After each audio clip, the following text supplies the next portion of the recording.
Una de ellas es un poco lo que hacen las empresas cuando hablan de este mundo. Aquí tengo una página de completa de la publicidad y ellos titulan Nuestro país. Banderas de 200 países. Nuestro país. Es una fábrica de coches, pero es muy desarrollado. Pero otra cosa que quiero, sobre todo, que me parece muy importante y muy sagrada últimamente, que no encuentro casi nunca criticada, casi nunca, es la colonización cultural por el deporte, especialmente por fútbol y básquet. Pérez dice que Madrid es la primera imagen de marca mundial.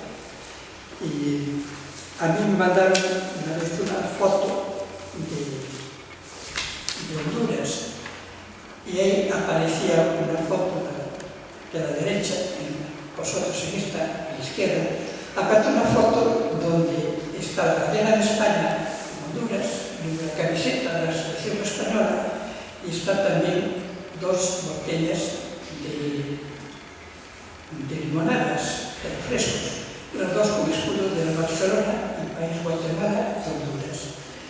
Y evidentemente yo, cuando hice un artículo sobre esas fotos, decía, por ejemplo, que el Real Madrid interesa por publicidad, por merchandising, por estas cosas, 240 y tantos millones de euros. En Barcelona algo parecido. Dice, evidentemente hay que pensar que estas personas de Barra Patuca, que no tienen coches, que no tienen coche, están financiando a Messi, en aquel caso, etc., están financiando también educación, carreteras, porque ellos pagan también impuestos por sus ingresos.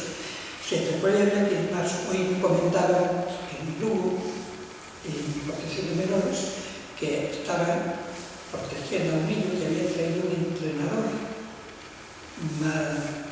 mal hecho los papeles, estaba bajo tutelaje de la Xunta.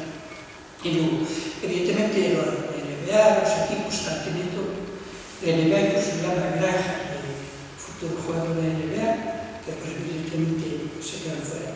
Y eso quiere decir que evidentemente los referentes culturales, los de referencia para inmensos de estos jóvenes son estas personas.